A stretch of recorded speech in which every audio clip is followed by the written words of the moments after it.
الحمد لله نحمده ونستعينه ونستغفره ونؤمن به ونتوكل عليه ونعوذ بالله من شرور أنفسنا ومن سيئات أعمالنا من يهده الله فلا مضل له ومن يضلله فلا هادي له ونشهد أن لا إله إلا الله وحده لا شريك له ونشهد أن سيدنا ومولانا محمدا عبده ورسوله وصلى الله تعالى على خير خلقه محمد وعلى آله وأصحابه أجمعين أما بعد فقد قال الله تبارك وتعالى في القرآن المجيد والفرقان الحميد فأعوذ بالله من الشيطان الرجيم بسم الله الرحمن الرحيم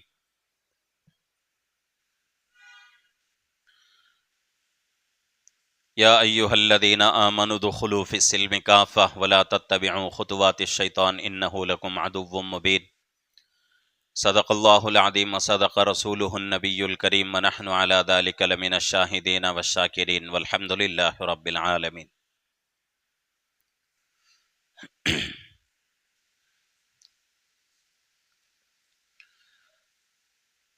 محترم معزز بزرگ اور عزیز دوستو،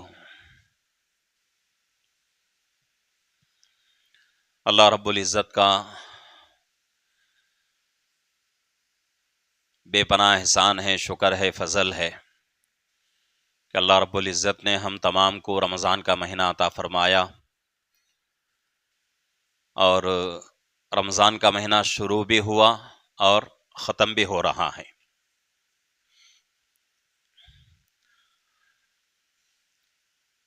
جو لوگ رمضان میں اللہ کی خوب عبادت کیے ہیں، روزوں کا اہتمام کیے ہیں، گناہوں سے بچے ہیں، جب رمضان ختم ہونے کے قریب آتا ہے تو ان لوگوں کے دل میں ایک درد رہتا ہے کہ بھئی رمضان بہت جلدی ختم ہوا ہے، بہت جلدی جا رہا ہے۔ اور جو لوگ عبادت نہیں کیے ان لوگوں کو کچھ بھی سمجھ میں نہیں آتا کہ ان لوگوں کے لیے دوسرا مہینہ بھی اور رمضان کا مہینہ دونوں بھی ایک ہی ہے۔ تو اتنا عبادت ہم کو رمضان کے مبارک مہینے میں کرنا تھا کہ رمضان ختم ہونے کے قریب میں ہم لوگوں کے دلوں کے اندر رمضان کے تعلق سے یہ بات آتی کہ بھئی کاش اور تھوڑے دن رمضان ہوتا تو کتنا اچھا تھا۔ واقعتاً رمضان کا مبارک مہینہ بڑی فضیلت کا مہینہ اور بڑی رحمت کا، برکت کا مہینہ ہے کہ اللہ کی رحمتیں، اللہ کی برکتیں بارش کی طرح رمضان کے مبارک مہینے میں مسلمانوں پر، خصوصاً روزے داروں پر برستی رہتی ہیں۔ اب 2 دن کے بعد شیطان آزاد ہو جائے گا، شیطان پھر آزاد ہو جائے گا، ریلیز ہو جائے گا۔ اب پوری کوشش کرے گا اور ایسی کوشش کرے گا کہ جیسا کہ ایک شیر کو پنجرے میں بند کر کے کچھ دن رکھیں گے، جب اس کو چھوڑیں گے تو چھوڑنے کے بعد وہ شیر اتنا زیادہ غصے میں آ کر حملہ کرتا ہے کہ لوگ کہتے ہیں کہ اتنا زیادہ پنجرے میں بند کرنے سے پہلے کبھی بھی شکار نہیں کرتا تھا، اتنا زیادہ غصہ اس کو نہیں تھا۔ تو شیطان کی حالت بھی یہی ہے، شیطان ابھی غصے میں ہے، بہت زیادہ غصہ اس کو آ رہا ہوگا۔ اب جیسے ہی وہ باہر آئے گا، کب باہر آتا ہے؟ جیسے ہی رمضان کا مہینہ ختم ہوتا ہے، عید کا چاند نظر آتا ہے مغرب کے وقت، تو فوراً اسی وقت اللہ رب العزت اس کو آزاد کر دیتے ہیں قید سے۔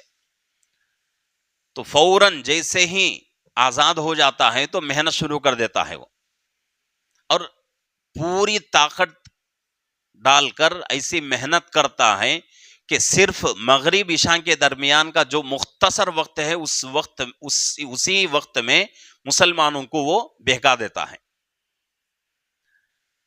آخری روزے میں مغرب کی نماز میں مسجد کیا رہتی؟ فل رہتی، لیکن عشاء کی نماز میں خالی ہو جاتی. ہاں کئی کو شیطان اندر ہے, غصے سے ہے, ہاں اندر بیٹھ کو بہت پلانا کرتا رہتا, باہر آنے کے بعد یہ کرنا وہ کرنا بول کر. جیسے ہی باہر آتا محنت شروع کر کے خالی 1 گھنٹے میں آدھے گھنٹے میں مسلمان کو بہکا ڈال. 1 مہینے سے جتنی عبادتاں ہم لوگ کیے تھے وہ 1 آدھے گھنٹے میں پوری عبادتوں کا نور ختم کرتا ہو. تو شیطان کی محنت ایسی محنت ہے. اور اس سے پہلے بھی میں نے کہا تھا کہ رمضان کا مہینہ اللہ رب العزت اس لیے دیتے ہیں تاکہ مسلمان رمضان کے مبارک مہینے کی مدد سے اپنی زندگی کو بدل لے. زندگی کو بدلنے کا ایک موقع ہے. اور 1 مہینہ اللہ رب العزت رمضان کا مہینہ دیے. ایسا بھی ہو سکتا تھا کہ بھئی 10 روزے دیتے, 10 دن رمضان کے دیتے, 20 دن دیتے, 25 دن دیتے, 15 دن دیتے, لیکن اللہ نے 1 مہینہ دیا. اس کی حکمت کیا ہے کہ تفسیروں میں لکھا ہوا ہے کہ جب ایک شوہر اور ایک عورت جب ان کا نکاح ہوتا ہے, نکاح ہونے کے بعد دونوں ملتے ہیں, ہم بستری کرتے ہیں, جب مرد کا نطفہ عورت کے پیٹ میں قرار پاتا ہے, حمل قرار پاتا ہے, ٹکتا ہے, تو اس حمل کی جو حالت ہے ہر مہینے میں بدلتی رہتی ہے. ہر مہینے میں بدلتی رہتی ہے. پہلا مہینہ منی کا قطرہ, اس کے بعد جمع ہوا خون, اس کے بعد کے مہینے میں گوشت کا چھوٹا سا ٹکڑا بنتا ہے, اس کے بعد پھر ہاتھ پیر بننا شروع ہوتے ہیں, اس کے بعد چہرہ وغیرہ بنتا ہے, اس کے بعد اللہ رب العزت اس کے بدن میں روح ڈالتے ہیں. تو اسی لیے پہلے دن سے لے کر بچہ ماں کے پیٹ میں کتنے دن رہتا ہے؟ 9 مہینے رہتا ہے. اور جو بچہ 9 مہینے مکمل ماں کے پیٹ میں رہ کر اس کی پیدائش ہوتی ہے, ڈیلیوری ہوتی ہے, تو میڈیکل بھی آج کہتا ہے کہ وہ بچہ صحت مند پیدا ہوگا. جو بچہ 9 مہینے سے پہلے اس کی ڈیلیوری ہوتی ہے, پیدائش ہوتی ہے, تو میڈیکل کہتا ہے کہ بھئی وہ بچہ دوسرے بچوں کے اعتبار سے کمزور رہے گا. اسی لیے آج عام طور سے جن بچوں کی ڈیلیوری 7 مہینے میں 8 مہینے میں ہوتی ہے, تو ان بچوں کو پیدا ہوتے ہی ڈاکٹر کیا کرتے ہیں, چیک اپ وغیرہ کرا کر ان کو آئی سی یو میں رکھ دیتے ہیں. اب یہ کہاں تک سچ ہے کہاں تک جھوٹ ہے اللہ کو معلوم. آج کل بہت جو ہے اس میں دھوکہ ہو رہا ہے, لوگ دھوکہ دے رہے ہیں. اللہ اس دھوکے سے ہم سب کی حفاظت فرمائے کہ آج انسان اپنی جان بچانے کے لیے کسی ڈاکٹر کے پاس جاتا ہے تو وہاں جو خرچ آتا ہے اس خرچ کو دیکھ کر انسان سوچتا ہے کہ بھئی یہ بیماری بڑی نہیں ہے, جو مجھے بیماری آئی ہے وہ بیماری خرچ سے بڑی نہیں ہے, خرچ بیماری سے بڑا ہے. اس لیے بہت سارے لوگ اچھے ڈاکٹروں کے پاس جا کر علاج میں نہیں کرا سکتے. تو ہر مہینے میں اللہ رب العزت بچے کی حالت بدلتے رہتے ہیں.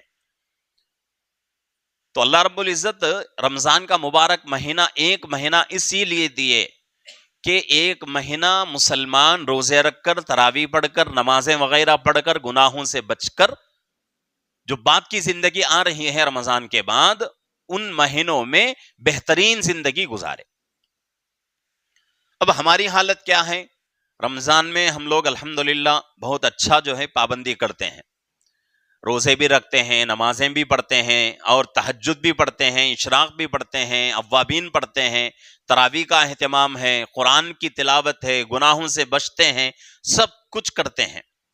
لیکن رمضان جیسے ہی ختم پھر نمازیں بھی ہماری ادا نہیں ہوتی, نمازیں بھی ہماری چھوٹتی رہتی ہیں, قضا ہوتے رہتے ہیں. یہ کیوں ہوتا ہے؟ اس وجہ سے ہوتا ہے کہ انسان کے دل میں رمضان کی اہمیت ہے, اور ہونا بھی چاہیے رمضان کی اہمیت. ایسا نہیں کہ بھئی رمضان کی قدر انسان کے دل میں نہیں ہونا, ایسی بات نہیں ہے. رمضان کی قدر ہونا ضروری ہے, اہمیت بہت ضروری ہے, لیکن جتنی اہمیت ہم رمضان کو دیتے ہیں اس سے تھوڑا کم صحیح اپنی زندگی کو بھی دینا ہے. یہ سمجھنا ہے کہ بھئی عبادتوں کا تعلق صرف رمضان سے نہیں ہے. عبادتوں کا تعلق صرف رمضان سے نہیں ہے. نماز صرف رمضان میں فرض نہیں ہے. روزہ صرف رمضان میں فرض نہیں ہے. زکوٰۃ صرف رمضان سے تعلق نہیں ہے، اس کا رمضان میں ہی فرض نہیں ہے. گناہوں سے بچنا صرف رمضان کا حکم نہیں، بلکہ تمام چیزیں پوری زندگی کرتے ہی رہنا ہے. اللہ رب العزت نے قرآن پاک میں کہیں یہ نہیں فرمایا کہ رمضان آ جائے تو نمازوں کا اہتمام کرو، رمضان آ جائے تو گناہوں سے بچو، رمضان آ جائے تو روزوں کا اہتمام کرو. یہ نہیں ہے، بلکہ پوری زندگی ان عبادتوں کو کرتے رہنا ہے. اور سنت روزوں کے تعلق سے یہ ہے کہ ہر مہینہ یعنی چاند کا مہینہ جو آتا ہے 13، 14، 15 ان تاریخوں میں روزہ رکھنا سنت ہے. سنت کا مطلب کیا ہے؟ روزہ رکھیں گے تو ثواب ملے گا، نہیں رکھیں گے کوئی گناہ نہیں.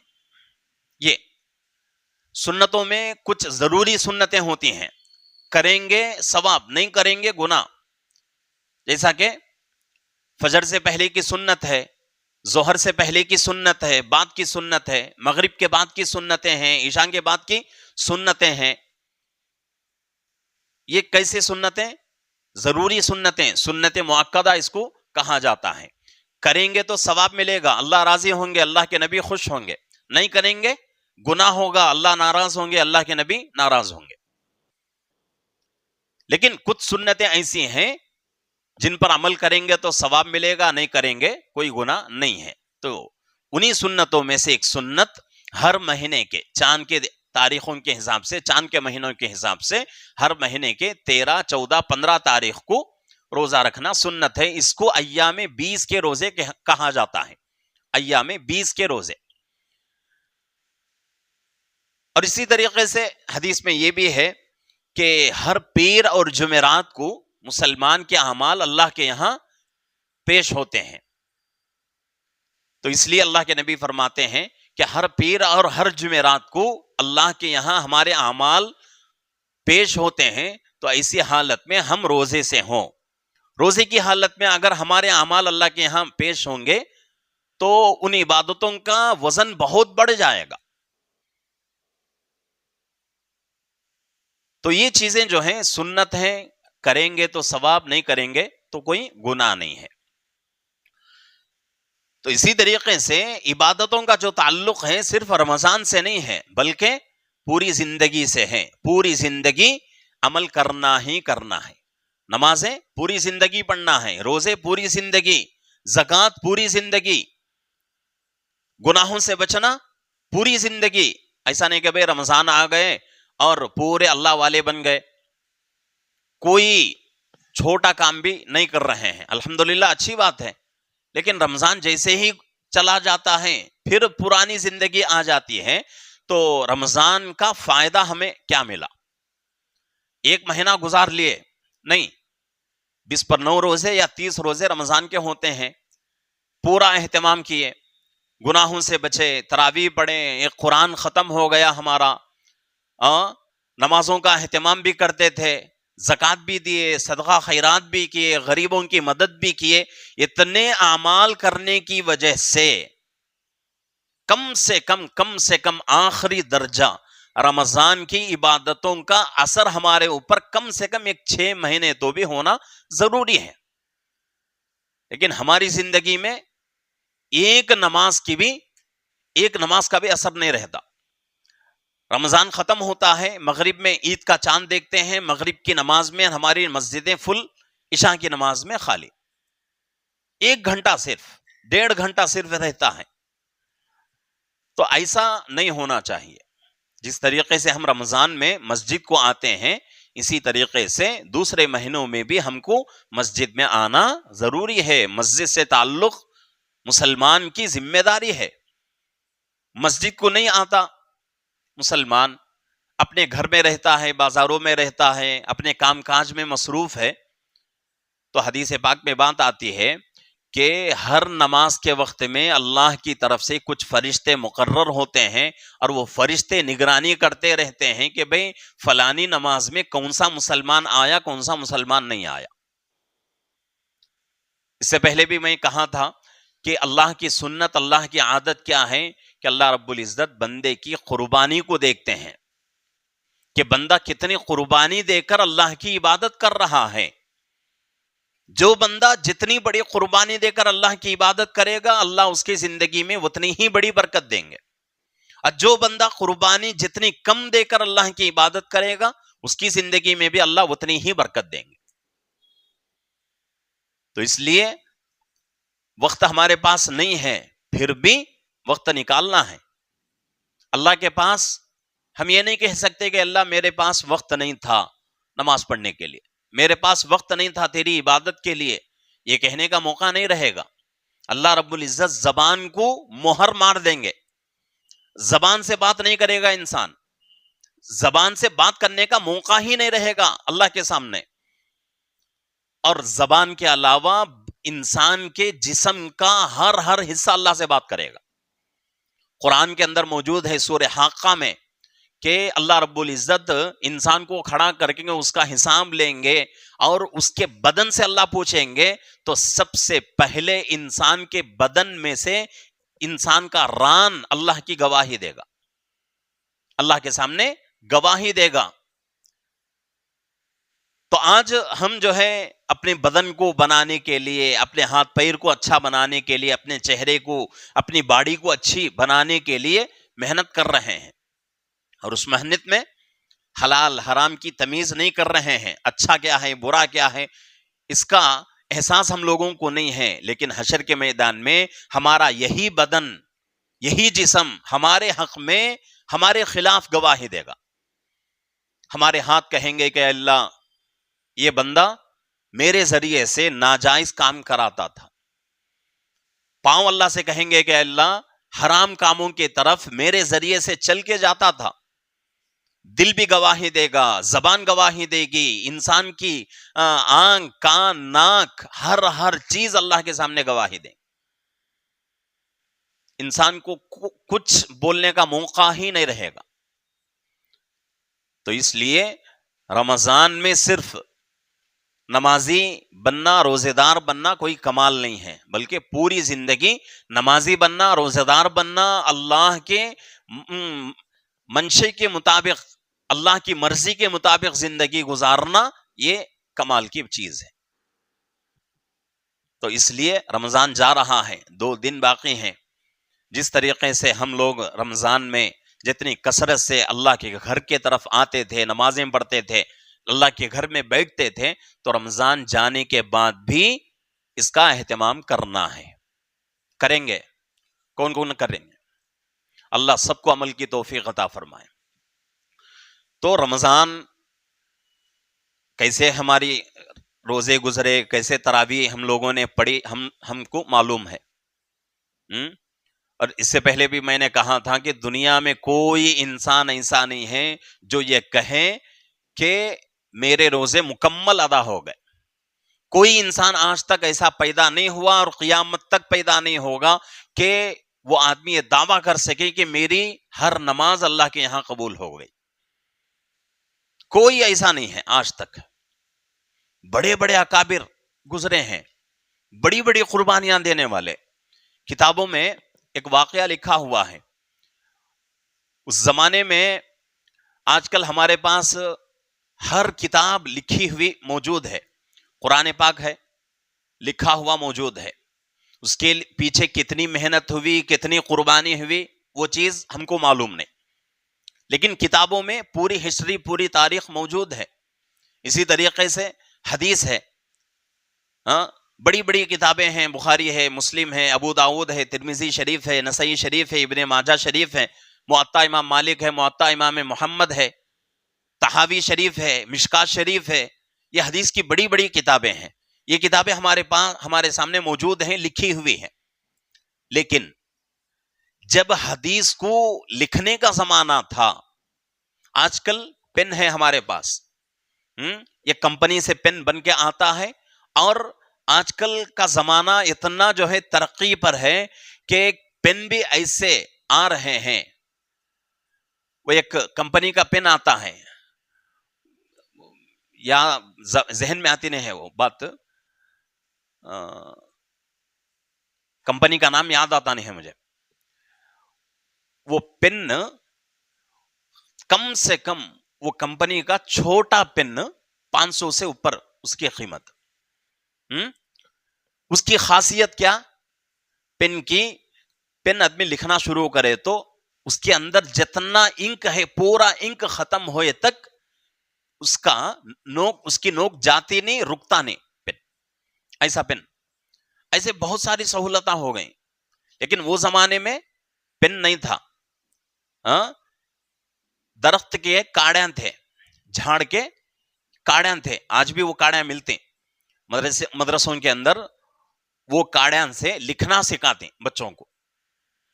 تو وہ کاڑیاں تھے, وہ کاڑیوں کو پین بنا کر کیا کرتے تھے, انک رکھ کر ڈبے کا اس میں ڈبانا اور لکھتے جانا, ڈبانا اور لکھتے جانا. بہت ٹائم لگتا تھا اس میں. لیکن اتنی بڑی قربانی دے کر ہمارے اکابر نے قرآن کی تفسیر لکھے اور حدیثوں کو بھی لکھا. تو کتاب میں لکھا ہوا ہے ایک واقعہ کہ ایک بہت بڑے محدث حدیث لکھ رہے تھے. لکھتے لکھتے پوری زندگی ان کی مکمل ہو گئی, اللہ کو پیارے ہو گئے. تو ان کے انتقال ہونے کے بعد کوئی دوسرے بزرگ ان کو خواب میں دیکھ رہے ہیں. خواب میں دیکھ کے پوچھتے ہیں کہ بھئی کیا معاملہ ہوا؟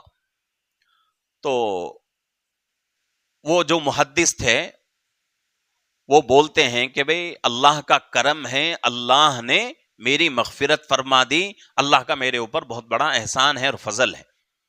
اور پھر کہتے ہیں کہ اللہ نے میری مغفرت جو فرمائی میری بڑی قربانیوں کی وجہ سے نہیں, میری بڑی قربانیوں کی وجہ سے نہیں.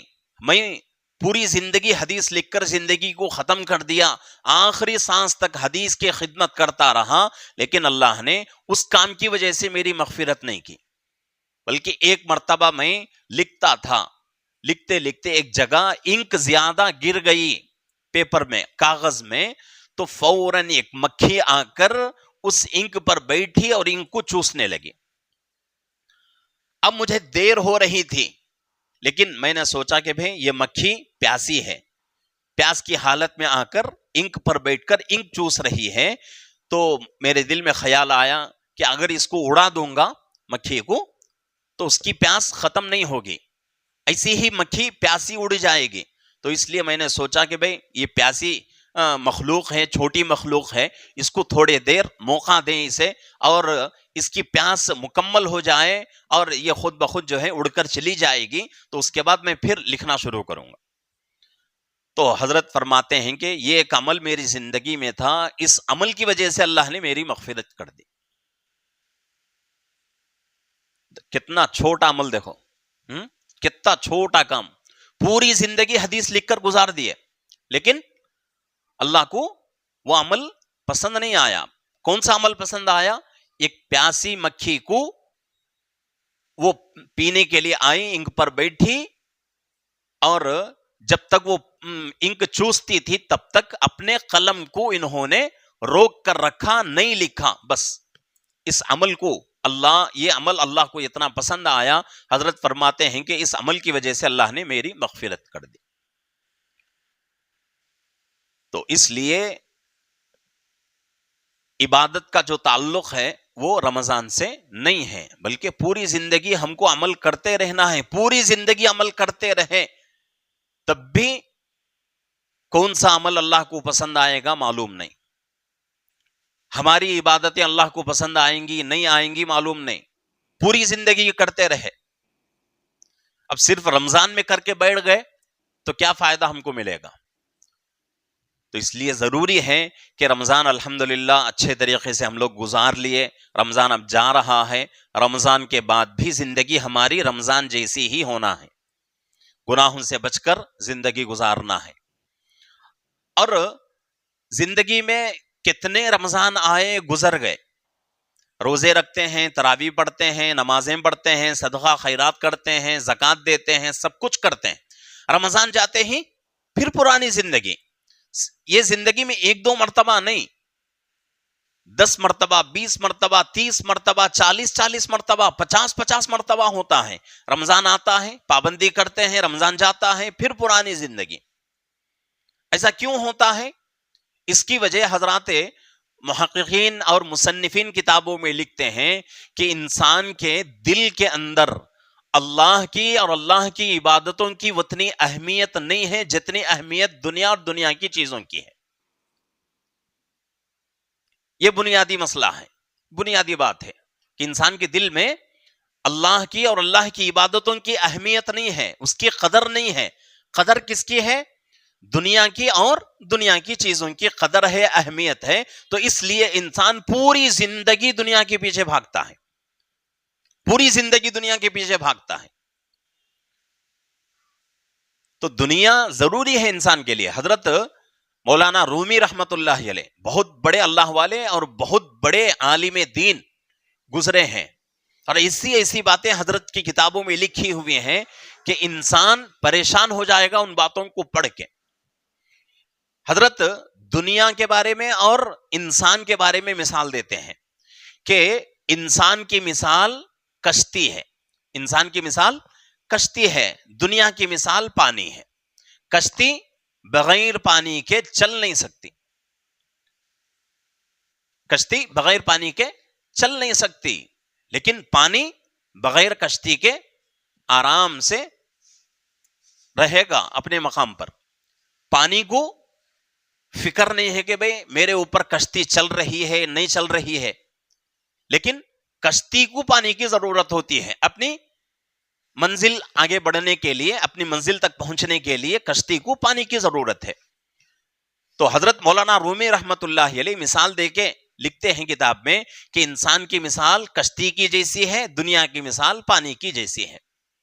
انسان کی زندگی گزرنا ہے تو دنیا کی چیزیں، دنیا بہت ضروری ہے، پیسے کے بغیر کچھ نہیں ہو سکتا.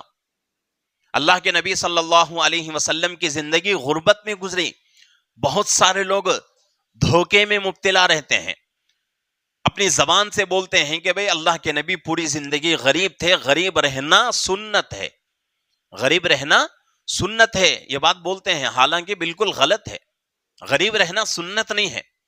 اللہ کے نبی صلی اللہ علیہ وسلم نے صحابہ کو غریب رہنے کی تاکید نہیں فرمائی، غریب رہنے کی تاکید نہیں فرمائے. بہت سارے غریب صحابہ تھے اللہ کے نبی صلی اللہ علیہ وسلم کی خدمت اقدس میں، اور اللہ کے نبی صلی اللہ علیہ وسلم ڈانٹ کے تنبیہ کر کے غریب صحابہ کو بازار میں بیچتے تھے، جنگلوں میں بھیجتے تھے کہ بھئی کام کر کے کما کے لاؤ.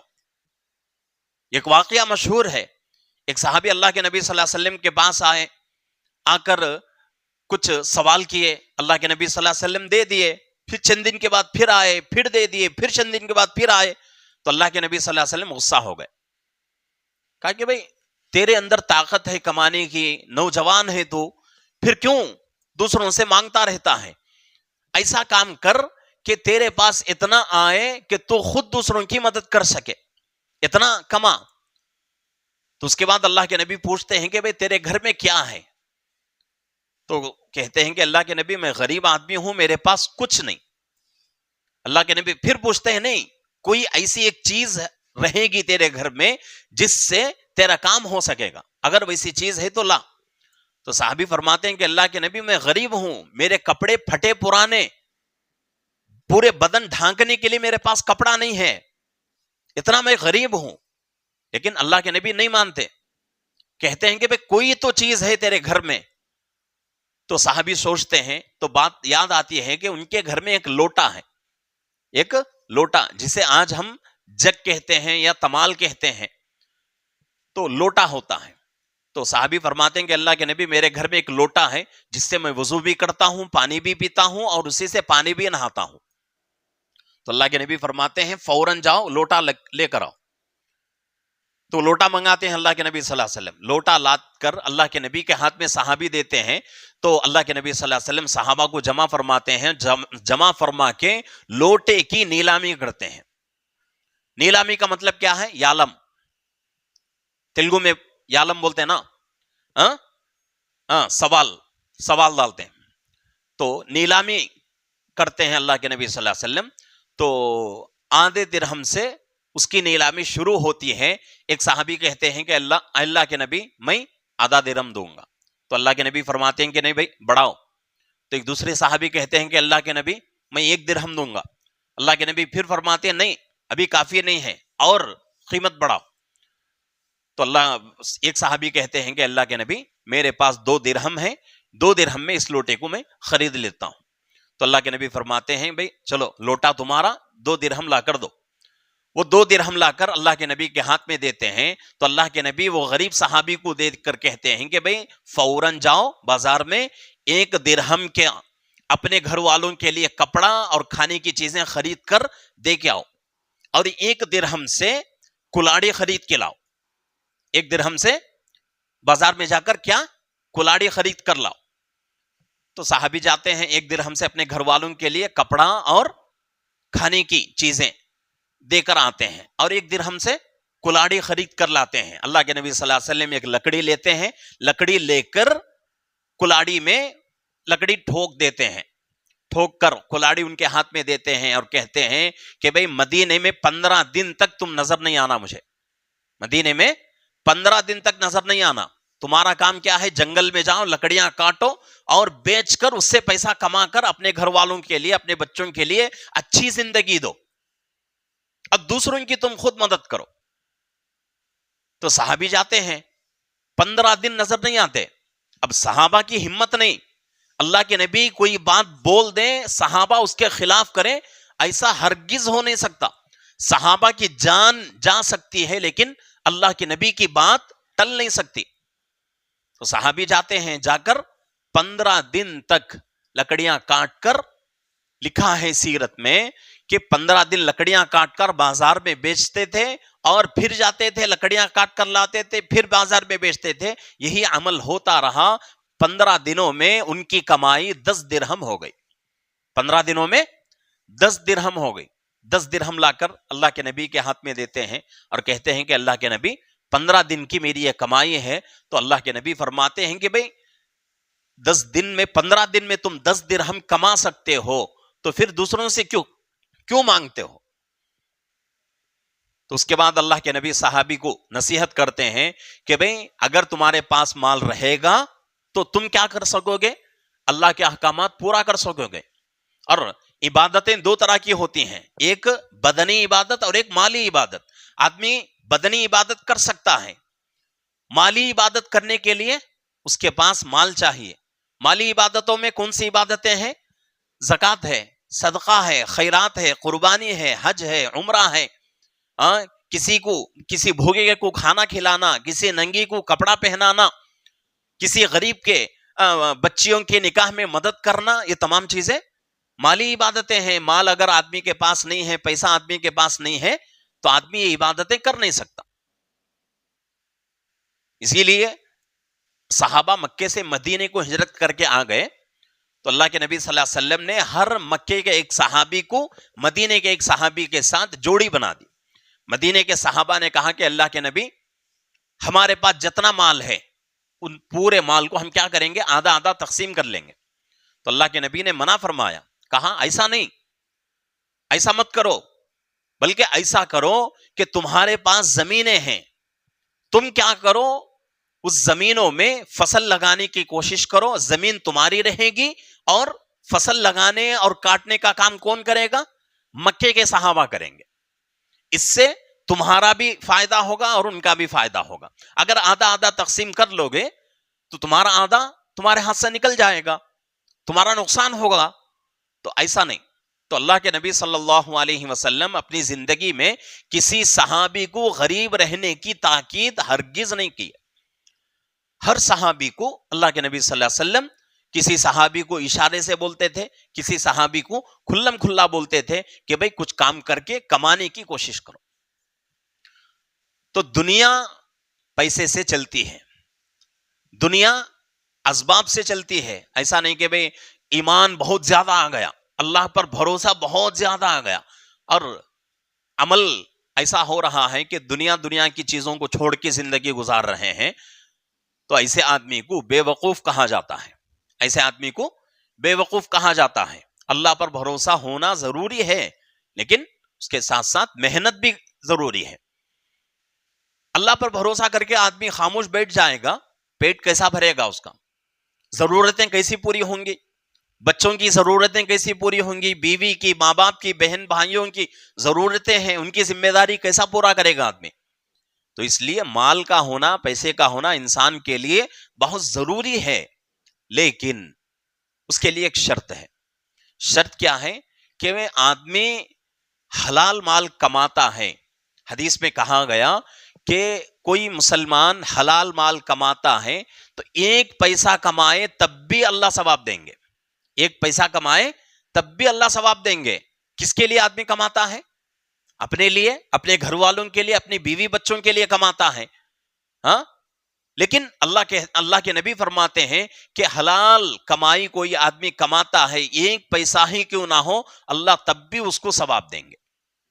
اور بعض حدیثوں میں فرمایا گیا کہ حلال کمائی میں کوشش کرنا، حلال کمانے کے لیے محنت کرنا جہاد میں جنگ کرنے کے برابر ہے.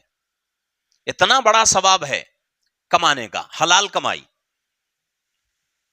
لیکن یہاں جو ہے ہم کو ایک چیز سمجھنے کی ہے، وہ یہ ہے کہ دنیا میں رہتے ہوئے دنیا کی چیزیں ہمارے لیے ضروری ہیں، مال ہمارے لیے ضروری ہے، کمانا ہمارے لیے ضروری ہے، لیکن اس کمانے کے لیے، اس مال کے پیچھے اللہ ناراض نہ ہو، یہ احتیاط بہت ضروری ہے. کمانے کے پیچھے پڑ گئے، نمازیں جا رہی ہیں، روزے چھوڑ رہے ہیں، زندگی میں اللہ کی عبادت نہیں ہے، اللہ کے احکامات کو توڑ رہے ہیں، حلال حرام کی تمیز کیے بغیر کما رہے ہیں، ایسی کمائی پر اللہ ثواب نہیں دیتے. تو بات کہاں سے شروع ہوئی ہے کہ رمضان آتا رہتا ہے، جاتا رہتا ہے، لیکن ہماری زندگی میں تبدیلی کیوں نہیں آتی؟ وجہ اس کی یہ ہے کہ ہمارے دلوں میں اللہ اور اللہ کی عبادتوں کی اہمیت نہیں ہے، بلکہ دنیا اور دنیا کی چیزوں کی اہمیت ہے. اس وجہ سے ہم دن رات دنیا کے پیچھے. حضرت مفتی اشرف علی صاحب تھانوی رحمۃ اللہ علیہ کتاب میں ایک واقعہ لکھے ہیں. اس واقعے سے ہم کو سبق لینا ہے. ایک جگہ ایک جوڑا تھا، یعنی میاں بیوی، ایک گھر میں بچے وغیرہ کوئی نہیں تھے، گھر میں صرف 2 لوگ تھے، میاں بیوی. رات کو شوہر سوتا، صبح میں اٹھتے ہی رات میں کیا کرتا تھا؟ شوہر پیشاب کر لیتا تھا، رات میں پیشاب کر لیتا تھا. اور ہر دن یہی عمل، ہر دن پیشاب کر رہا ہے. عورت پریشان. ایک دن عورت نے، بیوی نے اپنے شوہر سے پوچھا کہ بھئی تم چھوٹے بچے نہیں ہو، تمہارے اندر عقل ہے، تمیز ہے، سب کچھ تمہارے اندر ہے، لیکن رات میں ہر دن پیشاب کیوں کرتے ہو؟ تو شوہر کہتا ہے اصل وجہ یہ ہے کہ رات میں شیطان میرے خواب میں آتا ہے، رات میں شیطان میرے خواب میں آتا ہے اور مجھے بلا کر لے کر جاتا ہے. بیوی پریشان ہو گئی. ہاں، ڈرتی نہیں کون ہے تو بے، شیطان آپ کو بلا لے کو جاتا ہے بولے تو ہاں، آج کل کے لوگ آ رہے تو کیا کرتے ہیں، اب ادھر کو مرد کی بات سنتے نہیں. ہاں چلو اب شیطان آ گیا، جانا اب چھڑا لے گانا جا کو. ہاں کر کو بیکا ہے نہیں گیا انہیں. اس کے بعد اب کیا بھی سنتے نہیں، اس کے بعد کیا مجبوری ہے، کیا بولنا چاہتا ہے آدمی، اب اس سے کیا بھی مطلب نہیں، اب نکلنا ہے سے نکل کو. اب وہ ٹیمپو سو بھی یاد آتے ہیں. ہاں صحیح، پہلے ایسے تھے اب ایسا ہو گئی، پہلے اچھے تھے اب خراب ہو گئی، پہلے کمائی اچھی تھی اب برکت نہیں ہے، اب پورے یاد آتے. اب انسان بھاگتا عاملوں کے پیچھے، درگاہوں کے پیچھے. اللہ حفاظت کرنا ہمارے مسلمان کو. بہت سارے مسلمان ایسے بھی ہیں جو چرچ کو جاتے ہیں اور دیولوں کے پاس جا کر اس کا علاج کراتے ہیں، حالانکہ ہماری شریعت مسلمان کو کسی بھی میدان میں بے یار و مددگار نہیں چھوڑتی. اگر حقیقتاً کسی کے اوپر جادو کا اثر ہے، حقیقتاً کسی کے اوپر جن کا حملہ ہوا ہے، قرآنی علاج موجود ہے شریعت کے اندر، اس کے حساب علاج کرانا ضروری ہے. اس کے پاس جائیں گے تو ایمان ہمارا چلا جائے گا. تو شوہر کہتا ہے کہ ہر دن میں رات میں پیشاب اس لیے کر لیتا ہوں کہ شیطان آ کر مجھے گھومنے کے لیے پھرنے کے لیے بلا لے کو جاتا ہے. پھر جاگو ایک رون مار لے کہیں گا اگر کا شیطان ساتھ میں بلا لے کو جاتا ہے. ہاں وہ اس میں تیار ہو جاتا ہوں جانے کے واسطے. جانے سے پہلے شیطان کیا بولتا, پیشاب کیا آتا ہے تو کر لے, فارغ ہو کو گئیں گے گا. وہ آدمی ہے نا پھرنے جانا. اب شیطان کیا بولتا ہے, پیشاب کیا تو آتے رہے تو کر لے, نکلیں گے کہتا. یہ آدمی حقیقت میں پیشاب کر لیتا ہے ہر دن. شیطان خواب میں آ کو بولتا ہے پھرنے جانے کا ہے, پیشاب کر لے, گئیں گے کو. معمول ہوتا نہیں, کام تو جاتے ہیں تو پہلے ضرورت سے فارغ ہوتے ہیں. کئی کو جاتے آتے خود پریشانی ہونا نہیں بول کر, پیشاب پخانے سے پاک ہو کر ضرورت سے فارغ ہو کو. اگر دیندار ہے کوئی آدمی تو وہ آدمی کیا کرتا, وضو کرتا اور 2 رکعت سفر کی نماز پڑھ کو جاتا. یہ بھی سنت ہے, سفر میں جانے سے پہلے وضو کرنا اور سفر کی نماز پڑھ کو گھر سے نکلنا سنت ہے یہ. تو لیکن وہ آدمی کیا کرتا ہے, شیطان بلا لے کو جاتا ہے. شیطان سمجھاتا ہے بھئی جاتے ہیں, اب پیشاب کیا تو آتا ہے تو کر لے گا. تو انہیں حقیقت میں پیشاب کر لیتا ہے. اب عورت کے دل میں ہرس آ گئی. عورت کیا بولتی, اتنے دن سے شیطان تم نہ خواب میں آ کو بولتا ہے, شیطان سے کئی کو مدد لیے نہیں تمہیں, اس کے پاس مال بلہ کا ہے, دولت بلہ کی ہے, شیطان سے پوچھو کیا تو بھی ہے تو دیو بولو. ہماری غریبی ختم ہو جاتی, زندگی اچھی رہتی کو عورت سمجھاتی. اب مرد بھی کیا بولتا گا تو اچھی بات بولی, ویسا پوچھ تو لے گا. دوسرے دن پھر شیطان خواب میں آتا, آ کو بولتا گئیں گے چل, پیشاب کیا آتا ہے تو کر لے گا. تو وہ سب بات میں پہلے میری بات سن گا تھا, کیا بول گا تو شیطان سے بولتا آدمی اتنے دن سے خواب میں آتا ہے, ملنے بلالے کو جاتا ہے, پھر آتا ہے, سب کچھ کرتا ہے, میری ضرورت کیا ہے وہ پوری کر سکیا نہیں نا تو شیطان پوچھتا کیا ہے کہ بول بھائی تیری ضرورت کا. تو ہماری گھر کی زندگی بڑی غریبی زندگی ہے, بڑے پریشانیاں ہیں, بڑے قرضہ ہیں, اس کے واسطے وہ پورے پریشانیاں دور ہو جانا, اس کے واسطے کیا تو بھی مال کیا تو خزانہ دے کر کو پوچھتا. اچھا لے گئیں گے چل, بادشاہ کنے گئیں گے, میں دلاتا ہوں کر کو بلا لے کو جاتا. بادشاہ کنے جا کو شیطان بات کرتا, بادشاہ انہیں بڑا غریب آدمی بڑا محتاج ہے, اس کے واسطے کیا تو بھی مدد کرنا, میں بلا لے کہوں کر کو بولتا. اچھا لے کر کو بادشاہ حکم دیتا اپنے درباریوں کو, بھائی اسے آ کو ایک موٹا مال دے ڈالو بول کر. شیطان لا کیا کرتا, اس کی کمر پہ رکھتا, بھائی دیکھ تیرا مال میں وعدہ کریوں, وعدہ پورا کریوں, مدد کرتوں اور بولیوں مدد کریوں. اب تجھ ڈھولے کو جانا, اب کمر پہ بڑا تھیلا ڈالتا, اٹھتے کیا ہو جاتا, پخانا نکل جاتا. اٹھتے پخانا نکل جاتا. اب صبح اٹھ کو دیکھے تو بستر پورا گندا گندا ہے. اب پریشان بیوی, روز پیشاب کرتے تھے, آج کیا ہوگا جی تم نا, پیشاب بھی کر ڈالے اور پیخانہ بھی کر ڈالے, پیشاب کروڑوں کو تو آج ڈبل کام لگ گئی مجھے کر کو بول کو. انہیں پورا واقعہ سناتا, ایسا ایسا ہوا ایسا ایسا ہوا. تو تب عورت بولتی نکو لے, اتنی بڑی قربانی نکو, کیا تمہیں ہر دن پیخانہ کرتے رہے تو وہ دھونے منجے بڑی محنت, پہلے کوسا کی پیشاب کر لیتے تھے وہ بہتر تھا, وہ کر لے ہو گئے. تو ہماری حالت یہ ہے. تو دنیا میں رہتے ہوئے دنیا کی چیزاں ہمارے لیے بہت ضروری, لیکن اس کے پیچھے پڑھ کر اللہ کا حکم نہیں ٹوٹنا, اس کے پیچھے پڑھ کر اللہ کا حکم نہیں ٹوٹنا, یہ بہت ضروری ہے. مال کمانے کی پوری کوشش کرنا, آج کے زمانے میں خاص کر ہندوستان کے مسلمانوں کے پاس پیسہ مال کا ہونا بہت ضروری ہے. مال کے بغیر ہمارے ملک میں کوئی کام نہیں ہوتا.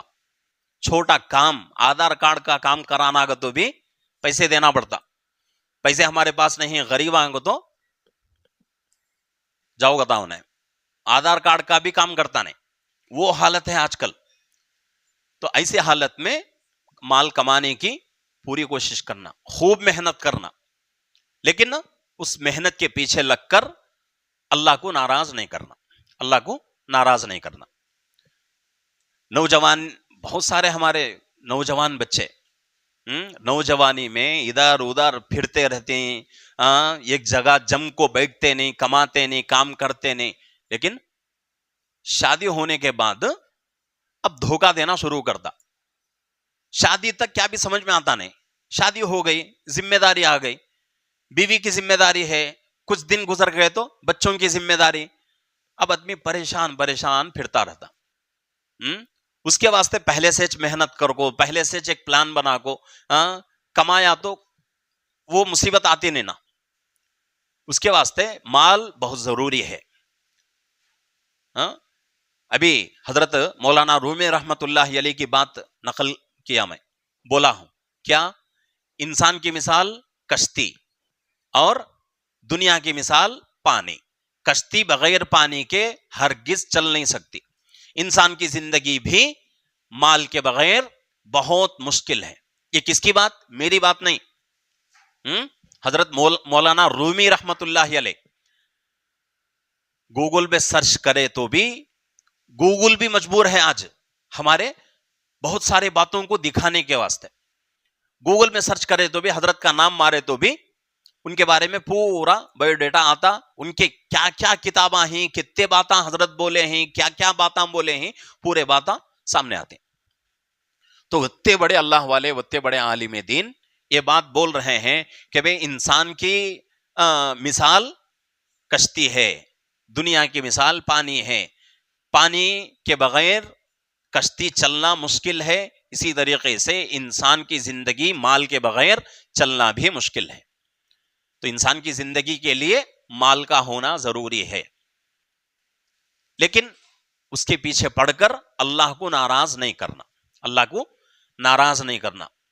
بہت سارے لوگ بولتے ہیں, مثال ان کے طرف سے کیا مثال آتی گو تو, حضرت پانی میں اترے تو پانی میں اترنے کے بعد پواں بھیگیں سکا ہتیں کیا, کمانا شروع کرا تو انسان اللہ کو ناراض کریں سکا کیسا رہتا, ہونے کا نہیں. وہ ہمیں ہمارے عقل سے سوچتے ہیں. حضرت عبد الرحمن ابن عوف رضی اللہ عنہ مدینے کے بہت بڑے تاجر, حضرت عثمان غنی رضی اللہ عنہ, اللہ کے نبی صلی اللہ علیہ وسلم ایک غزوے کے موقع پر, شاید غزوے تبوک کا واقعہ ہے, اللہ کے نبی صلی اللہ علیہ وسلم چندے کی ترغیب دیتی ہیں صحابہ کو کہ صحابہ بہت دور کا سفر ہے, چندے کی ضرورت ہے, چندہ دیو بول کر. تو ہر صحابی اپنی اپنی طاقت کے مطابق مال لا کر ڈالتے ہیں, لیکن حضرت عثمان غنی رضی اللہ عنہ اتنا مال دیتی, اتنا مال دیتی, اللہ کے نبی صلی اللہ علیہ وسلم خوش ہو جاتے. خوش ہو کر حضرت عثمان غنی رضی اللہ عنہ کے بارے میں بولتے ہیں کہ عثمان, اگر اس کے بعد تو کوئی بھی نیک عمل نہ کرے پھر بھی جنت تیرے لیے واجب. کتنی بڑی بات. عثمان, اگر اس کے بعد تو مرنے تک کوئی نیک عمل نہ کرے پھر بھی جنت تیرے اوپر واجب ہے. صحابہ ہمارے جیسے نہیں تھے. سن کو مجھے سرٹیفکیٹ مل گئی, مجھے کیا بھی ضرورت نہیں کرو بول کو, نمازاں روزے گیزے کیا بھی چھوڑے نہیں. حضرت عثمان غنی رضی اللہ عنہ بولنے کے بعد اور بھی زیادہ اہتمام شروع کر لیے. تو صحابہ میں بہت بڑے مالدار صحابہ تھے. حضرت عبد الرحمن ابن عوف رضی اللہ عنہ کا مال اتنا زیادہ تھا کہ اس زمانے میں ان سے بڑا مالدار کوئی نہیں تھا. مکے سے ہجرت کر کو آئے تھے. پہلے دن اللہ کے نبی صلی اللہ علیہ وسلم, ابھی بولا نہیں میں, مکے سے ہجرت کر کے آنے کے بعد مکے کے ہر صحابی کو مدینے کے ایک صحابی کے ساتھ جوڑی بنا دیے. تو اسی طریقے سے حضرت عبد الرحمن ابن عوف رضی اللہ عنہ مکے سے ہجرت کر کے مدینے کو آئے تھے. مدینے کے ایک صحابی کے ساتھ حضرت عبد الرحمن ابن عوف رضی اللہ عنہ کی جوڑی بنا دیا. تو صحابی بولنے لگے کہ عبد الرحمن, میرے پاس 2 بیویاں ہیں, دو بیویوں میں سے جو بیوی تم کو پسند آتی کہہ دو میں ان کو طلاق دے دوں گا، ان کی عدت جب گزر جائے گی تو ان سے نکاح کر لینا، میرے پاس 2 باغ ہیں، ایک باغ تمہارا ایک باغ میرا۔ تو حضرت عبد الرحمن بن عوف رضی اللہ عنہ ان سے کہتے ہیں کہ بھئی مجھے تمہاری بیوی کی ضرورت نہیں اور نہ ہی تمہارے مال کی ضرورت ہے، بلکہ مجھے مدینے میں بازار کا راستہ بتا دو، جہاں ایسا بازار جہاں بزنس ہوتا ہے، بیپار ہوتا ہے، اس بازار کا راستہ مجھے بتا دو، میں اپنی زندگی خود گزاروں گا اور اپنی کمائی خود کماؤں گا۔ تو صحابی بتاتے ہیں یہ بازار ہے۔ تو پہلے دن جب آئے تھے مدینے کو، ان کے پاس 1 درہم نہیں، 1 پیسہ بھی حضرت عبد الرحمن بن عوف رضی اللہ عنہ کے پاس نہیں تھا، گھر نہیں تھا رہنے کے لیے، کھانے کے لیے کھانا نہیں تھا، اتنے غربت میں اپنا سب کچھ مکے میں چھوڑ کے مدینے کو آ گئے، 1 پیسہ ان کے پاس نہیں، کھانے کے لیے کھانا نہیں، پہننے کے لیے صحیح کپڑا نہیں، رہنے کے لیے گھر نہیں، کچھ نہیں، لیکن بازار میں گئے، محنت شروع کی ہے، تو کچھ سالوں میں کتنا مال ان کے پاس آیا کہ مدینے کے سب سے بڑے مالدار صحابی حضرت عبد الرحمن بن عوف رضی اللہ عنہ۔ یہ کیسے ہوا؟ محنت کرنے سے۔ اب کیا صحابہ کمانے کے واسطے اللہ کو ناراض کیے؟ نہیں، ان کے کمانے میں بھی اللہ خوش ہوتے تھے، ان کی کمائی سے بھی اللہ خوش ہوتے تھے، اسی لیے اللہ برکت دیتے تھے۔ ہماری کمائی سے اللہ ناراض ہیں، تو اس لیے ہماری بیپار سے، ہمارے بزنس میں برکت نہیں ہے۔ جب اللہ کسی سے خوش ہوتے ہیں اللہ اس کو بے حساب روزی دیتے ہیں۔ ان اللہ یرزق من یشاء بغیر حساب، یہ آیت مبارکہ قرآن میں کئی مرتبہ آتی ہے، اللہ جس کو چاہتے ہیں بے حساب روزی دیتے ہیں۔ تو اس لیے کمانا ضروری ہے، لیکن کمانے کے لیے اللہ کو ناراض نہیں کرنا۔ تو ہماری حالت یہ ہے کہ رمضان ہماری زندگی میں 1 نہیں 50 مرتبہ آتا ہے، 60 مرتبہ آتا ہے۔ رمضان میں خوب ہم لوگ محنت کرتے ہیں، عبادتیں کرتے ہیں، اللہ کے نافرمانی سے بچتے ہیں، گناہوں سے بچتے ہیں، روزوں کا اہتمام، تراویح کا اہتمام، سب کچھ کرتے ہیں۔ جیسے ہی رمضان گیا فرض نمازوں کی بھی توفیق نہیں ہوتی، نماز کو آنے کے لیے جمعے کا انتظار رہتا ہے، جمعہ آیا تو اللہ کا گھر یاد آتا۔ یہ حالت اگر ہماری رہی تو اللہ بھی جمعے کو ایک بارش برکت دیتے ہیں، پھر اللہ بھی جمعے کو ایک بارش برکت دیتے ہیں۔ اب 6 دن بھوکے ہو گے، خرچ کر گے، نہیں کہ تو بیاج کو لالے کو کھانا پڑتا، برکت کے واسطے عبادت نہیں، ویسا پھر سمجھ کر کرے تو اس پر بھی کیا بھی ملتا نہیں۔ اللہ کے نبی صلی اللہ علیہ وسلم حدیث میں فرما رہے ہیں کہ ایک زمانہ قیامت کے قریب ایسا آئے گا کہ اس زمانے میں لوگ عمروں پہ عمرے کریں گے، حج پہ حج کریں گے، لیکن کسی کے دل میں عبادت کا شوق نہیں رہے گا، بلکہ ہر آدمی کے دل میں مال کو بڑھانے کی فکر رہے گی۔ اس لیے کہ اور ایک حدیث میں اللہ کے نبی فرماتے ہیں جو بندہ حج کرتا ہے، جو بندہ عمرہ کرتا ہے اللہ کے لیے، اللہ اس کی زندگی میں غریبی نہیں آنے دیتے۔ تو اس وجہ سے قیامت کے قریب زمانے میں لوگ کیا کریں گے؟ کثرت سے عمرے پہ جائیں گے، کثرت سے حج پہ حج کریں گے۔ مقصد کیا رہے گا؟ اللہ راضی ہونا نہیں، بلکہ مال بڑھے، مال میں برکت آئے۔ تو اسی لیے ایک زمانہ تھا، ایک 10 15 20 سال پہلے، گاؤں میں کون تو بھی عمرے کو جاتا ہے بولے تو بھی پورے گاؤں میں چرچا ہوتا تھا، فلان آدمی عمرے کو جاتا ہے، فلان آدمی عمرے کو جاتا ہے بول کر۔ آج ہر سال ایک گاؤں سے کتنے کی مسلمان عمرے کو جاتے ہیں، لیکن بعضو گھر والے کو بھی فرق پڑتا نہیں ہے، بعضو گھر والے کو بھی فرق پڑتا نہیں ہے۔ کئی کو بولے تو نیت اچھی نہیں ہے ہماری، کئی کو نیت اچھی نہیں ہے۔ انما الاعمال بالنیات، کیا اعمال کا دار و مدار نیت کے اوپر رہتا ہے کہ سچی نیت سے جو آدمی عبادت کرے گا اس کا بدل اللہ ضرور دیں گے اور اس کا فائدہ انسان کی زندگی میں ملے گا۔ تو مال حاصل کرنے کے لیے عبادت نہیں ہونا چاہیے۔ مال میں برکت آتی، مفتی صاحب بول ڈالیں، اس کا سے نماز شروع کر ڈالیں، اس کے واسطے روزے شروع کریں، اس کے واسطے گناہ سے بچتے ہیں، میری بات نہیں، دنیا کے بڑے مفتی کی بات سن کو عمل کرے تو بھی فائدہ نہیں. ہاں، کس نیت سے کرنا؟ اللہ کی عبادت سمجھ کر کرنا. میرے اوپر ذمہ داری ہے، ہاں، میں اللہ کا بندہ، اللہ کا غلام، میرے اوپر اللہ کا حق ادا کرنا فرض ہے. نمازیں پڑھنا ہے، روزے رکھنا ہے، زکات دینا ہے، حج کرنا ہے، سب کچھ کرنا میرے اوپر فرض ہے، تو اس لیے میں کروں گا. تو اس طریقے سے، اس جذبے کے ساتھ اگر کوئی بندہ عبادت کرتا ہے تو اس کی عبادت اللہ کے یہاں قبول، اور اس کے بدلے میں اللہ بہترین روزی دیں گے، بہترین زندگی، خوشیوں والی زندگی عطا کریں گے. تو یہ اللہ کا وصول ہے. تو اس لیے آج ہماری دلوں کے اندر دنیا اور دنیا کی چیزوں کی اہمیت بہت بیٹھی ہوئی ہے، اس کو نکالنے کی ضرورت ہے. ہماری دلوں میں پیسے سے محبت ہے، ہماری دلوں میں دنیا سے محبت ہے، دنیا کی چیزوں سے محبت ہے. اس لیے اللہ کا کوئی حکم ہم سے مکمل طریقے سے پورا نہیں ہوتا. اللہ کا حکم کیا ہے بدنی عبادتوں میں کہ نماز کا وقت ہوتے ہی نماز ادا کرو. ٹال مٹول بالکل جائز نہیں نماز کے بارے میں. ہماری حالت کیا ہے کہ ہم مسجد سے بالکل قریب رہتے ہیں اور مسجد کے روم میں رہتے ہیں، لیکن پھر بھی نماز کی توفیق نہیں ہوتی. وجہ کیا ہے؟ 4 وقت کی اذان ہمارے کانوں میں پڑتی ہے، صبح کی اذان اپنے اپنے گھروں میں رہتی، ہاں، لیکن 4 وقت کی نماز جو مسجد کے قریب ہیں ان لوگوں کے کانوں میں اذان کی آواز آتی ہے، پھر بھی نماز کے لیے تیاری نہیں، نماز کو آنے کی کوئی فکر نہیں.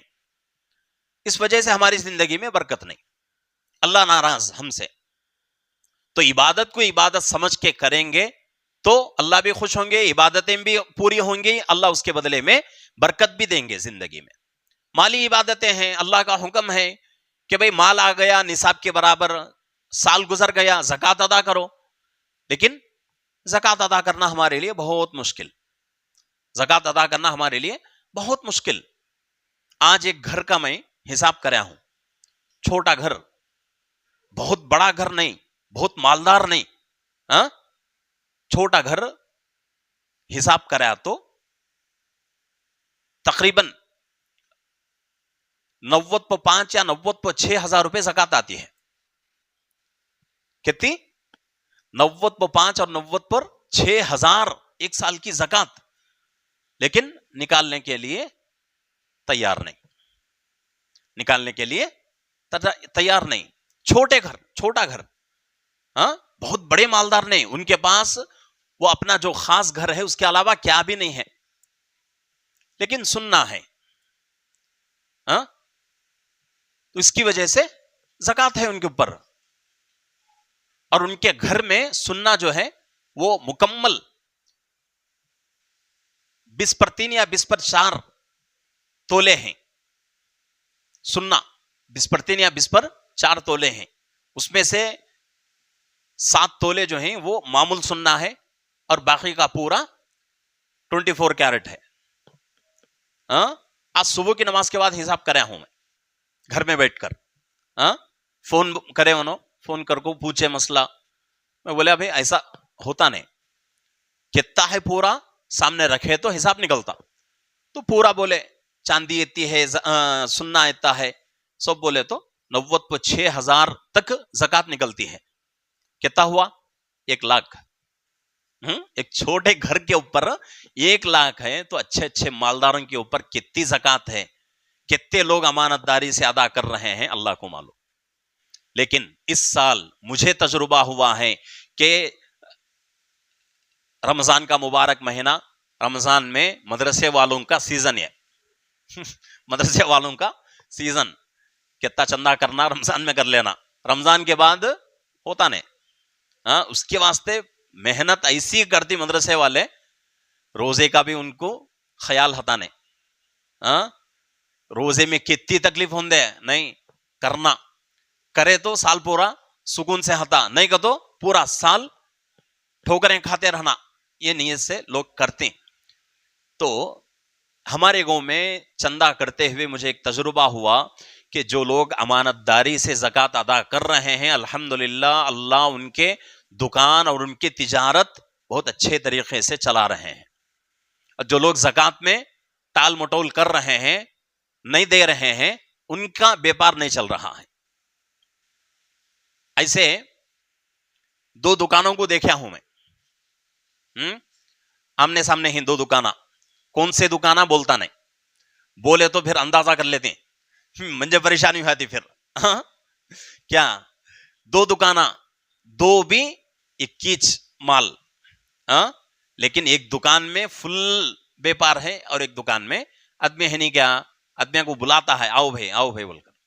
کئی کو ہوتا ہے گا تو مجھے معلوم, جو جس آدمی کے دکان میں اچھا بیپار ہے وہ آدمی امانت داری سے زکات ادا کرتا ہے, اور جو سامنے والا امانت داری سے زکات ادا کرتا نہیں ہے تو اللہ ہنچ فرق دکھاتے ہیں, لیکن پھر بھی ہم نا سمجھ میں آتا نہیں ہے. تو مال کی محبت جب تک دل میں رہتی تب تک زکات ادا نہیں ہوتی, تب تک صدقہ ادا نہیں ہوتا, خیرات نہیں دے سکتے, قربانی نہیں دے سکتے, حج نہیں کر سکتے, عمرے نہیں کر سکتے. کتنے لوگ ایسے ہیں ہمارے شہر میں جن لوگوں کے اوپر حج فرض ہے, حج فرض ہے, ایک نہیں 10 حج کر سکتے انہوں, لیکن حج کی توفیق ہوتی نہیں ہے. کیا واسطے ہوتی نہیں ہے؟ دل میں چاہت نہیں ہے, دل میں وہ شوق نہیں ہے. بہت سارے لوگ ایسے ہیں جو ایک نہیں بلکہ 10 بار, 12, 15 بار, 20 بار عمرہ کر سکتے ہیں, اتنی طاقت ان کے پاس ہے, لیکن نہیں کر رہے ہیں. وجہ کیا ہے؟ وہ چاہت نہیں ہے. آدمی کے دل کے اندر شوق نہیں ہے تو اللہ بھی راستہ کھولتے نہیں. شوق اگر ہے تو اللہ بھی مدد کرتے. بھئی میرا بندہ یہ چاہتا ہے, یہ عبادت کرنا چاہتا ہے, اس کی طاقت نہیں ہے, پھر بھی اللہ مدد کرتے.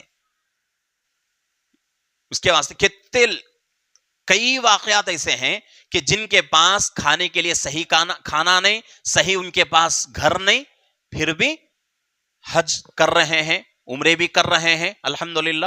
کیوں؟ ان کے اندر شوق ہے, کرنا چاہتے ہیں, اللہ کرا رہے ہیں.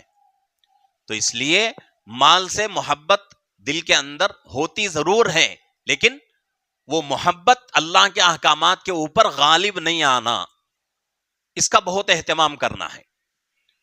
تو اس لیے رمضان کا مبارک مہینہ ہے, 2 روزے بچے ہوئے ہیں, اللہ سے خوب توبہ استغفار کر کے اللہ سے مدد مانگے کہ اللہ آج تک جو زندگی گزری غفلت میں, نافرمانی میں گزر چکی ہے, کوتاہیوں میں گزر چکی ہے, اے اللہ آگے کتنی لمبی زندگی میری معلوم نہیں ہے. اے اللہ اس رمضان کو جس طریقے سے میں نے اہتمام سے گزارا ہے, اسی طریقے سے پوری زندگی گناہوں سے بچ کر تیری عبادتیں کرتے ہوئے زندگی گزارنے کی توفیق دے.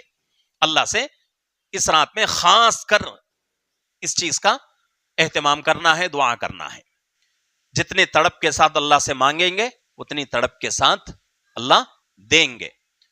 تڑپ کے بغیر آدمی اللہ سے دعا کرے گا, ایک بار نہیں 1000 سال اللہ اس کے دیں زندگی کے, اور 1000 سال بھی دعا کرتے رہے بغیر تڑپ کے, اللہ نہیں دیتے. اللہ تڑپ کو دیکھتے ہیں, شوق کو دیکھتے ہیں, جذبے کو دیکھتے ہیں کہ میرا بندہ کس تڑپ سے, کس شوق سے, کتنے جذبے سے مجھ سے مانگ رہا ہے. تو اس لیے خوب اللہ سے عاجزی کر کے, خوب تڑپ کے ساتھ, شوق کے ساتھ مانگنے کی کوشش کریں گے تو انشاءاللہ اللہ ضرور دیں گے. ان اللہ لا یغیر ما بقوم حتی یغیروا ما بانفسہم. اللہ خود قرآن میں فرما رہے ہیں کہ جو قوم اپنے آپ کو بدلنا چاہتی ہے ہم اس کے لیے راستے آسان کریں گے, بدل لیں گے. جو قوم اپنے آپ کو بدلنا نہیں چاہتی ہم اس کو اس کے حالت پہ چھوڑ دیں گے, ہم بھی اس کے لیے مدد نہیں کریں گے. تو اس لیے بدلنا ہے نہیں. کس کے دل میں خواہش نہیں ہے بدلنا نہیں بول کر؟ کس کے دل میں خواہش ہے انہوں ہاتھاں اٹھاؤ, بدلنا بول کو. خواہش کس کے دل میں نہیں ہے انہوں بھی ہاتھاں اٹھاؤ. ہاں, سب کے دل میں ہے خواہش ہے بدلنا بول کر, ترقی میں جانا بول کر, لیکن خاموش بیٹھے تو ہوتا نہیں. اس کے لیے محنت کرنا نہیں. محنت کرے تو اللہ دیتے ہیں, محنت نہیں کرے تو اللہ دیتے نہیں. محنت کرے تو کھانا آتا, ہم نا پیٹ بھرتا. ایک وقت کا کھانا کھانے کے واسطے محنت کرتے ہیں, تو زندگی بدلنے کے واسطے اتنی بہترین نعمت لینے کے واسطے بغیر محنت کے نہیں ہو سکتا. حضرت امام احمد ابن حنبل رحمۃ اللہ علیہ بہت بڑے امام، آج سعودیہ میں، مکۃ المکرمہ میں، مدینۃ المنورہ میں حضرت امام احمد ابن حنبل رحمۃ اللہ علیہ کا مسلک چل رہا ہے. انہی کے مسلک کے مطابق عبادتیں ہوتی ہیں، نمازیں ہوتی ہیں، روزے، سب کچھ انہی مسلک کے اعتبار سے عمل ہوتا ہے. ہمارے امام جو ہیں پورے دنیا میں 4 امام مشہور ہیں. یہ بنیادی باتیں ہر مسلمان کو یاد رہنا. ہمارے امام کون؟ حضرت امام اعظم ابو حنیفہ رحمۃ اللہ علیہ. یاد رکھو، ہمارے امام کون؟ امام اعظم ابو حنیفہ رحمۃ اللہ علیہ. اتنا بڑا نام یاد نہیں رکھ سکتے، حضرت ابو حنیفہ رحمۃ اللہ علیہ. یہ ان کا نام الگ ہے، ان کا نام نعمان بن ثابت، ان کا نام. ابو حنیفہ ان کی کنیت ہے، وہ الگ چیز ہے، اس میں جانے کی ضرورت نہیں ہے. تو ہمارے امام کون؟ امام اعظم ابو حنیفہ رحمۃ اللہ علیہ. اور دوسرے امام حضرت امام مالک رحمۃ اللہ علیہ. ایک زمانے تک مدینہ منورہ میں حضرت امام مالک رحمۃ اللہ علیہ کا مسلک چلتا تھا، اب نہیں ہے. اور تیسرے امام ہیں امام شافعی رحمۃ اللہ علیہ. چوتھے امام ہیں امام احمد ابن حنبل رحمۃ اللہ علیہ. اس وقت سعودیہ میں تقریباً 90% سعودیہ کا جو علاقہ ہے پورا جو ہے، سعودیہ نہیں بلکہ کویت اور عرب جو ممالک ہیں، تقریباً ان ممالک میں حضرت امام احمد ابن حنبل رحمۃ اللہ علیہ کا مسلک آج چل رہا ہے. تو یہ 4 امام پوری دنیا کے، اور پوری دنیا انہی کے پیچھے چلتی ہے، اور انہی کے پیچھے چلنا ضروری ہے. انہی کے پیچھے چلنا ضروری ہے. بہت سارے لوگ بولتے ہیں بھئی ہمیں امام کے پیچھے نہیں، ہمیں اللہ کے نبی کے پیچھے جاتے مول کر. اللہ کے نبی کے پیچھے جانے کے واسطے امام کی ضرورت ہے. اللہ کے نبی کے پیچھے جانے کے واسطے امام کی ضرورت ہے. نماز پڑھتے ہیں نہیں، امام کے پیچھے کہیں کو پڑھنا، امام کے پیچھے کہیں کو پڑھنا. تمہاری نماز تمہیں پڑھو، کیا ضرورت ہے امام کی؟ تو ہر چیز کا ایک طریقہ ہوتا ہے. اللہ تک پہنچنے کے لیے نبی کا راستہ ضروری ہے. نبی کا راستہ معلوم کرنے کے لیے امام کی ضرورت پڑتی ہے کہ اس امام کے پیچھے چلنا. تو حضرت امام احمد ابن حنبل رحمۃ اللہ علیہ بہت بڑے اللہ والے، بہت بڑے عالم دین، مفتی اور فقی امام ہیں. ان کے زمانے میں خلق قرآن کا مسئلہ اٹھا.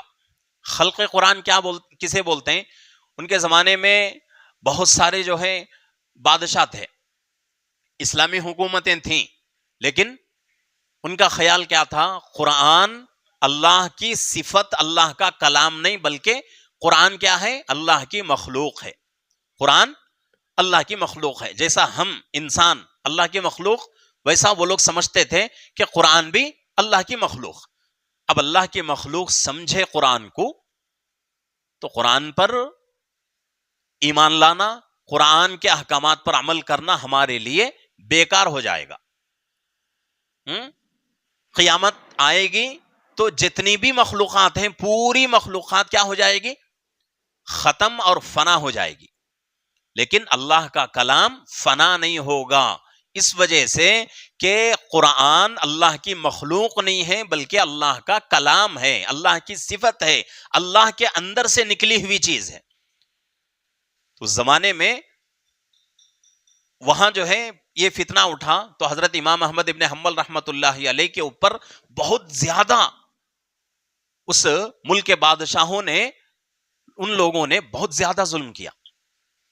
اور اتنا زیادہ ظلم کیا، وقت کے بڑے امام، لیکن ان کو قید خانے میں ڈال دیے، جیل میں ڈال دیے. آج بھی سعودیہ میں مکہ مکرمہ کے، مدینہ منورہ کے اماموں کو بھی اندر ڈالتے ہیں، اندر ڈالتے ہیں. معلوم کی نہیں کہ تم نہ، لیکن اندر ڈالتے ہیں. امام کی بھی چلتی نہیں، وہاں امام کی بھی چلتے نہیں. عمرے کو کون کون گئے؟ حج کو کون کون گئے؟ گئے سوالے دیکھے رہتے ہیں. امام جمعے کے دن خطبہ دیتا نہیں، میں بیان کرتا ہوں، دیکھ کو کرتا ہوں، دیکھیں سکا کرتا ہوں، دیکھیں سکا. لیکن خانے کعبے میں مکۃ المکرمہ کا امام یا مسجد نبوی کا امام دیکھ کچھ بیان کرنا، دیکھیں سکا بیان کرنے کی اسے اجازت نہیں. کئی کو دیکھ کو بیان کرنا بولے تو وہ بیان جو کرنے کا ہے انہیں اس کی مرضی سے کرنا نہیں. وہ بیان کہاں سے آتا؟ حکومت کے طرف سے فکس ہو کو آتا کہ بھئی یہ جمعے میں تمہیں یہ بات بولنا, اس کے علاوہ دوسری بات بولے تو اندر تمہیں. قریب میں ایک امام کو ارسٹ کریں, قریب میں کہ تو ایک 2-3 سال پہلے کی بات, اور ارسٹ کرنے سے پہلے وہ امام ہندوستان کو آئے تھے. ایک 3-4 سال کی بات سمجھو, 3-4 سال پہلے حضرت ہندوستان کو آئے تھے. یہاں سے گئے کچھ دنوں کے بعد, اور کوسے مسئلے پو شاید فلسطین کے مسئلے پوچھ, فلسطین کا مسئلہ نہیں, وہ سعودی میں ڈانس کے جو پروگرام ہوئے نہیں, اس مسئلے پہ حضرت امام کیا بول یا غلط کرو کو بول دیے. بس بیان میں وہ چیز نہیں تھی, بیان سے ہٹ کو ایک بات بول دیے تو اندر ڈالی, آج تک بھی اندر ہیں. 4 سال ہوگا. اور سعودی کی تاریخ ہے کہ جس امام کو اندر ڈالتے ہیں, ہمارے اکابر فرماتے ہیں کہ ان کا باہر آنا ناممکن ہے, باہر نہیں آ سکتے, وہ اندر ہی ان کو شہید کر دیتے. اتنا زیادہ ظلم. لیکن اسلامی حکومت, پوری دنیا کے مسلمان کیا سمجھتے ہیں, بھائی مکہ کو دیکھو, مدینے کو دیکھو بولتے ہیں. بیان سے پہلے ہمارے حاجی صاحب سے بولے ہمیں, ہندوستان کا مسلمان پوری دنیا کی مسلمان سے خوش نصیب. کئی کو بولے تو ہندوستان کا مسلمان جتنا قرآن پر عمل کرتا اتنا عمل سعودی کا مسلمان بھی نہیں کرتا. چاند کے بارے میں بولا ہوں سو, چاند کے بارے میں مسئلہ کیا ہے کہ چاند دیکھ کر روزہ رکھو, چاند دیکھ کر روزہ چھوڑو. لیکن وہ لوگ کیا کرتے ہیں, چاند دیکھنے کے بارے میں اللہ کے نبی کیا بولے, دیکھو گئی, اس کے واسطے وہ کیا بولتے ہیں, وہ تیلگو میں بولتے ہیں بوتدم کہتے ہیں. وہ سب ڈال کر دیکھنا اسلام میں صحیح چیز نہیں ہے. بلکہ آسمان جو ہمیں نظر آ رہا ہے, اس آسمان کے اوپر چاند آ گیا تو ہماری آنکھوں کو نظر آتا ہو, نہیں اس سے اوپر ہے تو نظر آتا نہیں. لیکن وہ لوگ کیا کرتے, دوربین سے دیکھ کر, خالی ایک دوربین نہیں, ان کے پاس بہت بڑا سسٹم ہے اس کا. شعبان کے آخری تاریخ کو 25 تاریخ کو پہنچ جاتے ہیں انہوں میدان میں, سب کچھ اپنا جینا پورا لے کو پہنچتے, وہاں پہنچ کو وہاں دسترخوان بچھاتے ہیں, وہاں ہے نا پوری محنت کرو کو, پوری وقت دے کو, چاند کیسے حالت میں دکھنا نہیں دکھے تو چھوڑتے نہیں. وہ ضد کر کو وہ لوگ کرتے ہیں, اور ان کے پاس 100 سال کا کیلنڈر فکس ہو گیا, 100 سال کا کیلنڈر فکس ہوگا. دنیا کیا بولتے ان کو فرق پڑتا نہیں, انہوں فکس کر ڈالیں بھائی یہ تاریخ کو یہ سال چاند ہوتا, دنیا کو ماننا. لیکن اللہ کا احسان ہے کہ ہندوستان کے مسلمان سعودی کے محتاج نہیں ہیں, دین کے بارے میں سعودی کے محتاج نہیں. اس لیے کہ ہمارا ہندوستان کا مسلمان چاند اپنی آنکھوں سے دیکھ کر فیصلہ کرے گا کہ بھئی چاند ہوا یا نہیں. کون بہتر, ہمیں بہتر یا انہوں بہتر؟ لیکن اور ایک بات بھی آتی, اس سے پہلے تاخرات میں تعریف کرے ہیں نہیں کیا, سعودی والوں کے, عرب والوں کے بارے میں تعریف کریں, اب یہ بات بولتے ہیں نا بول کر, جو چیز غلط ہے غلط, جو چیز صحیح ہے صحیح. ان کے اندر کچھ اچھائیاں ہیں. کیا اچھائی؟ فرض بالکل چھوڑتے نہیں, فرض نماز ہرگز چھوڑتے نہیں. کتنے لمبے سفر میں ہندے لو, گاڑی میں مصلی رہتا, وضو کا پانی رہتا, اور مسواک رہتی ان کے پاس.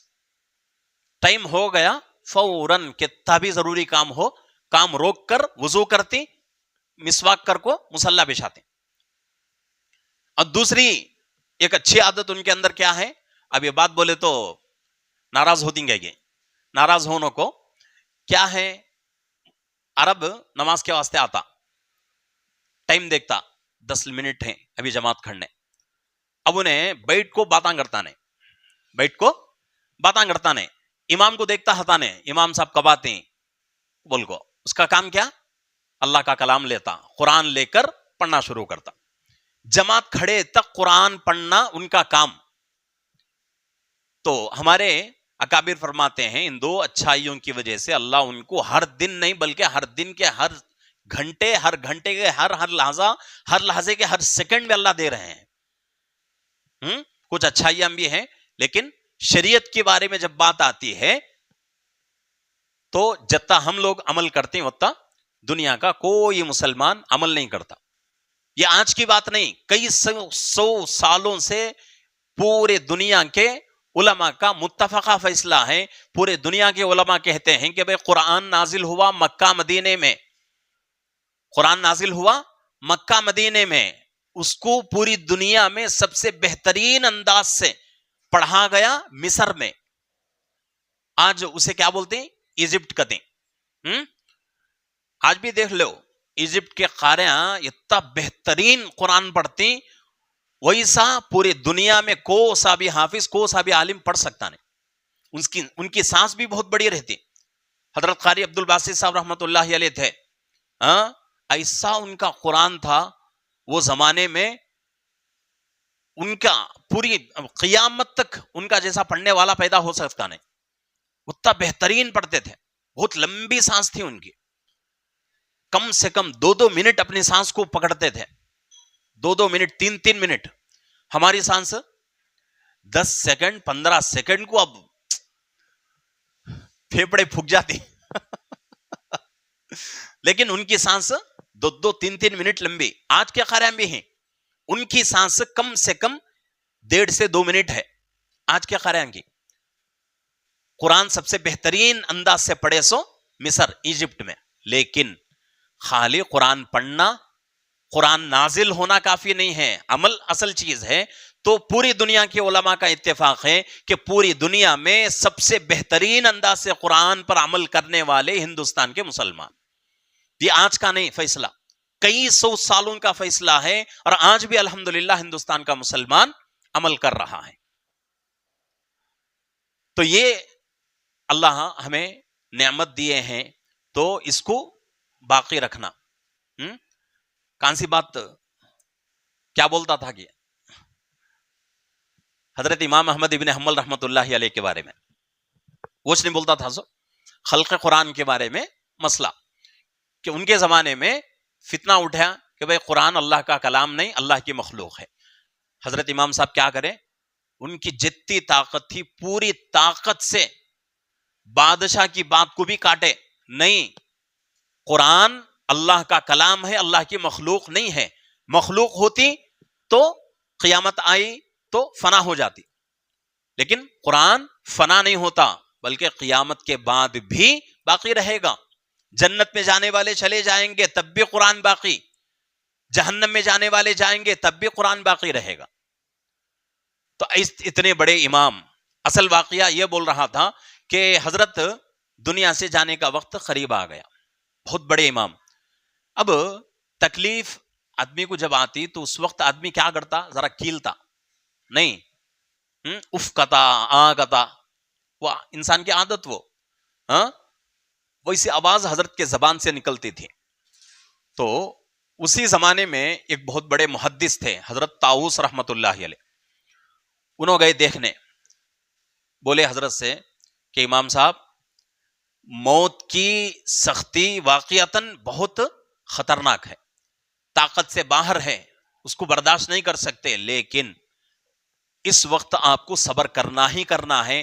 زبان سے جو آواز نکل رہی ہے اللہ کو اس کا بھی حساب دینا پڑے گا. دیکھو موت کے وقت جو تکلیف ہوتی انسان کو, زبان سے جو آواز نکلتی, اس کے بارے میں حضرت طاؤس رحمت اللہ علیہ بول رہے ہیں کہ آج تمہاری زبان سے آواز نکل رہی ہے, حشر کے میدان میں اس آواز کے بارے میں بھی اللہ پوچھیں گے کہ اے احمد, موت تیرے اوپر طاری تھی, میرا شکر کیوں ادا نہیں کیا, میری ناشکری کیوں کی, زبان سے آہ کی آواز کیوں نکالا, کیا جواب دو گے؟